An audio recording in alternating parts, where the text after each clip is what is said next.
Over the course of the past few weeks, we have been looking at the visit of Paul and Silas to the visit of Thessalonica, and how their presence there, brought such disunity to the community and created a disturbance. And we've been considering the statement that was made in Acts 17:6, where it says, "These men who have turned the world upside down have come here also."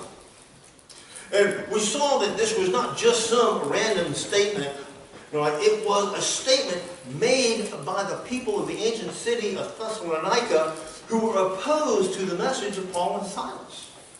Paul and Silas, they were Christian missionaries, and they had come into the town, and the people of the town knew that what Paul and Silas were all about, because remember we talked about their reputation had preceded them to the city. And their statement to the officials revealed the impact that Paul and Silas had on the community, because everywhere they went, they were making an impact. And so the statement that all these people had made to the officials was that these men who have turned the world upside down have now come here also. And so as we've been concentrating on that statement, we've also been considering the fact of, what if people said that about us?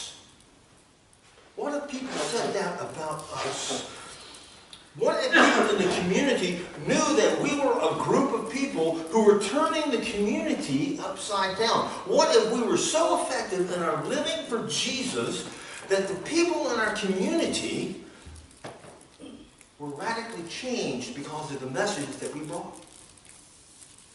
And so, in our talking about turning the world upside down, you remember we came up with 4 questions. We had 4 questions that were posed. And so far we've looked at the first 2 questions. And the first question was, are we a threat to turn our community upside down?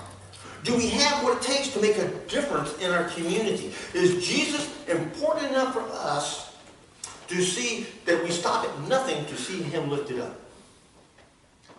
And then the second question we looked at last week was, are we a community, or are the people of our community talking about the impact that we're making? Does our community see that we're bringing a change? Is the community around us different because we exist? Now today we're going to delve into question number 3. And that is, are we doing anything that's going to disturb our community? Are we going to be disturbing our community? Are we shaking up those who have no use for Jesus? Are we doing anything that causes people to be disturbed by our presence? Now, when I use the word disturbed, there are several different definitions that can be used. Some people say, I'm disturbed and I need to be medicated. Well, that doesn't happen. I'm sorry. But for our purposes this morning, we're going to be working from the definition that disturb means to upset the natural balance. To upset the natural balance of things. To perplex other people. And so we're going to look at how disturb means that we can bring such a radical change that it upsets what people consider as normal. So as a refresher of what we're talking about, let's go back to Acts chapter 17. That's Acts chapter 17. And we're going to start reading at verse 1. It says, when Paul and his companions had passed through Amphipolis and Apollonia, they came to Thessalonica, where there was a Jewish synagogue. And as was his custom, Paul went into the synagogue, and on 3 Sabbath days he reasoned with them from the Scriptures, explaining and proving that the Messiah had to suffer and rise from the dead. This Jesus I am proclaiming to you is the Messiah, he said. Some Jews were persuaded and joined Paul and Silas, as did a large number of God-fearing Greeks and quite a few prominent women. But other Jews were jealous. So they rounded up some bad characters from the marketplace, formed a mob, and started a riot in the city. They rushed to Jason's house in search of Paul and Silas in order to bring them out to the crowd. But when they did not find them, they dragged Jason and some other believers before the city officials, shouting, "These men have caused trouble all over the world, have now come here, and Jason has welcomed them into his house. They are all defying Caesar's decrees, saying there is another king, one called Jesus.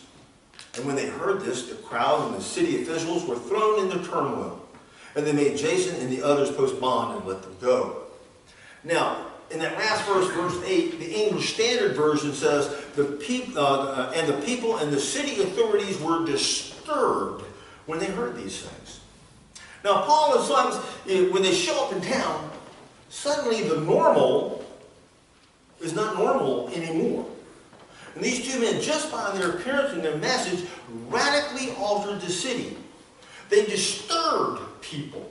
They disturbed the authorities. And they disturbed them so much that they were ready to kill them. Now, this is something that's very important I want you to understand.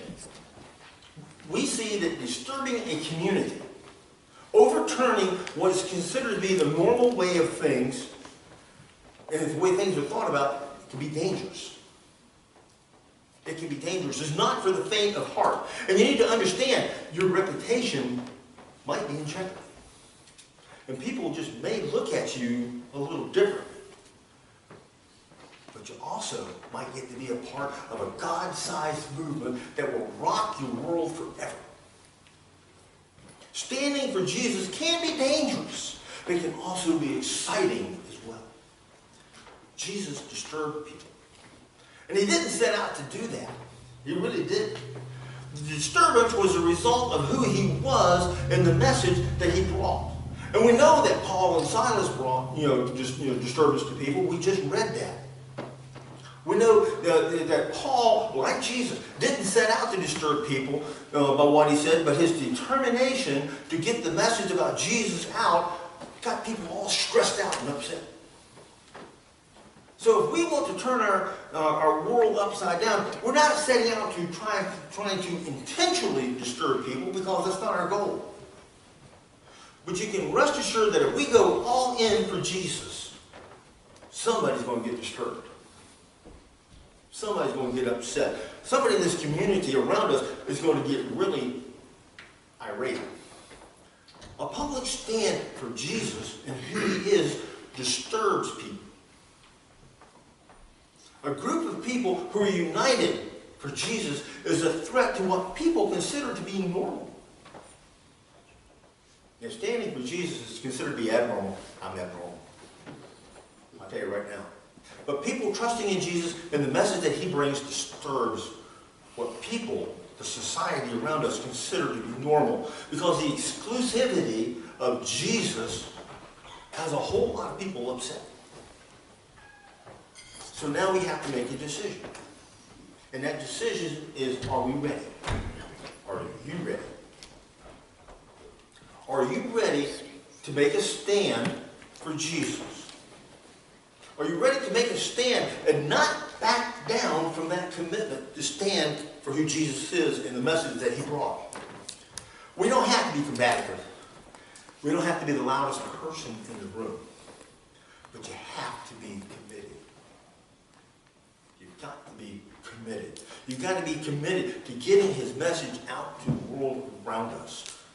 You've got to get his message out to everybody you come into contact with. We have to live for Jesus despite the circumstances that we might find ourselves in. And I can guarantee you that when we do that, we're going to disturb people that we come into contact with. We're going to disturb the community around us because we're standing for God. We're standing for Jesus. And it's going to put us into some uncomfortable positions, and maybe where you work.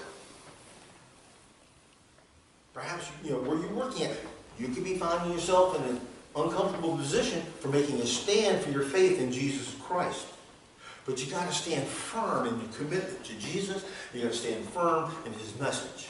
So the question you need to ask yourself is, are you ready to stand united for Jesus?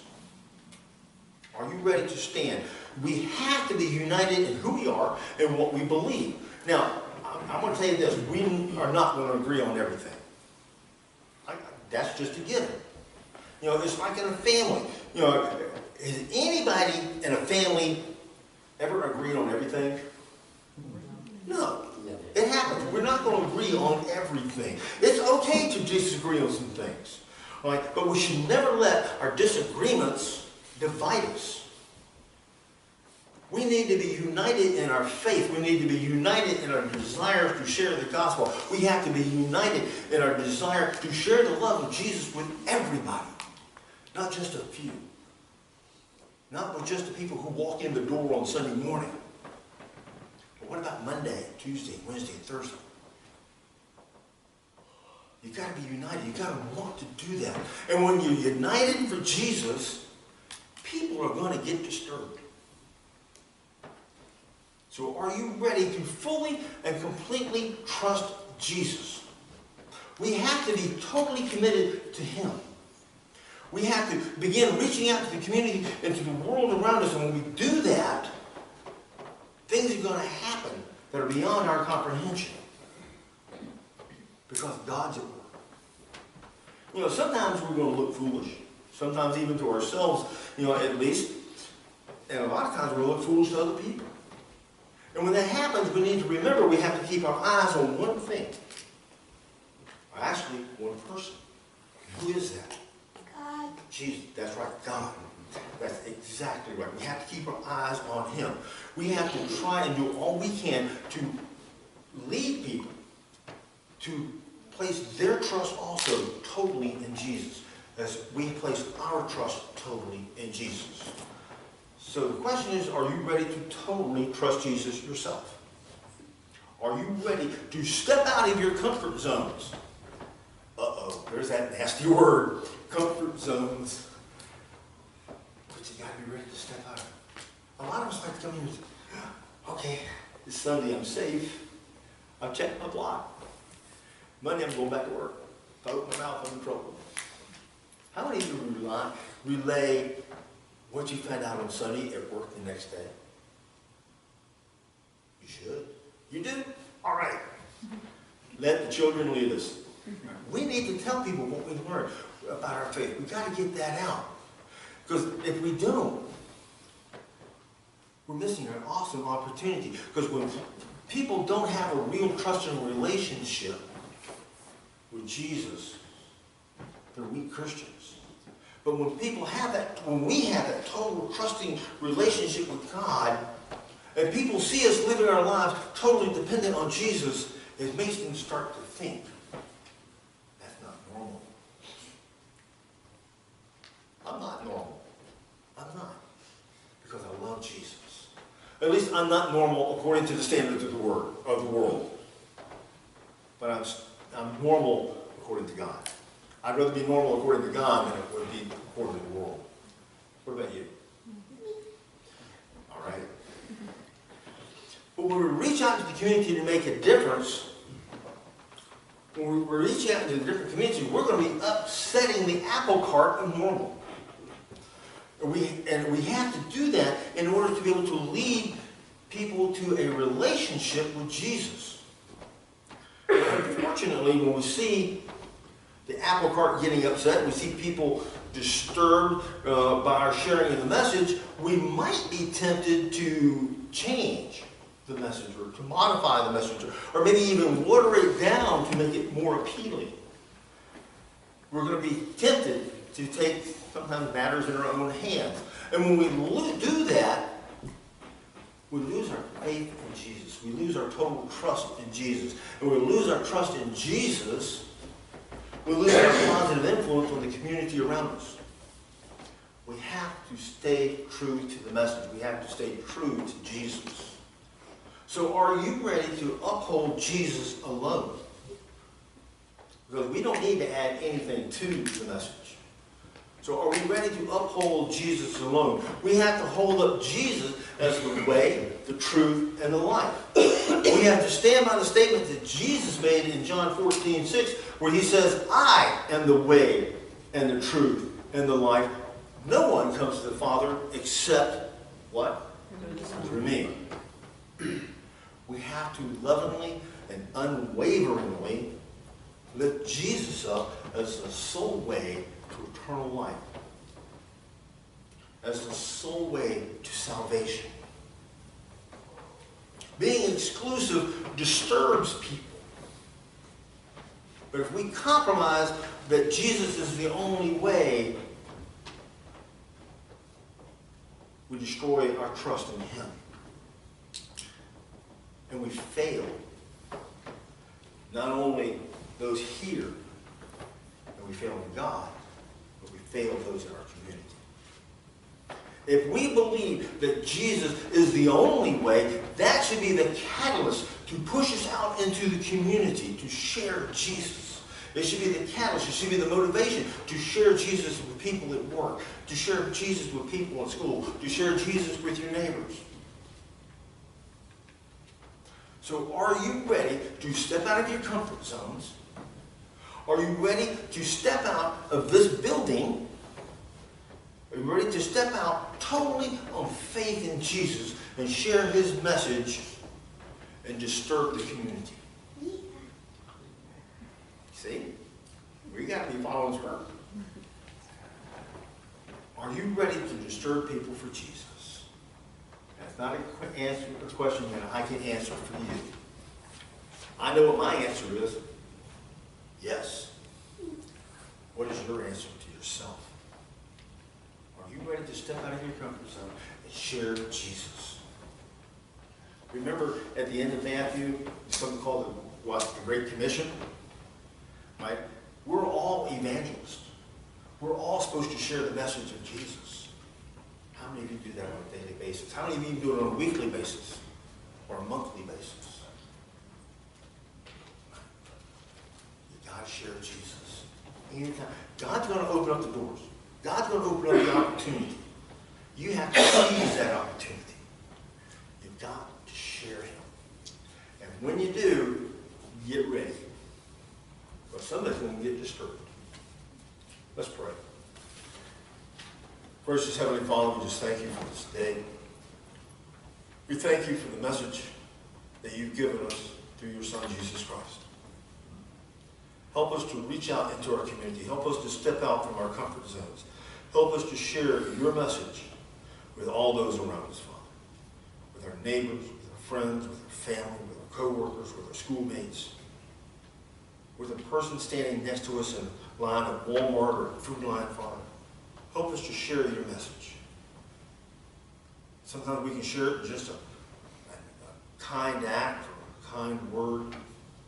And you'll open up the door to let us share more.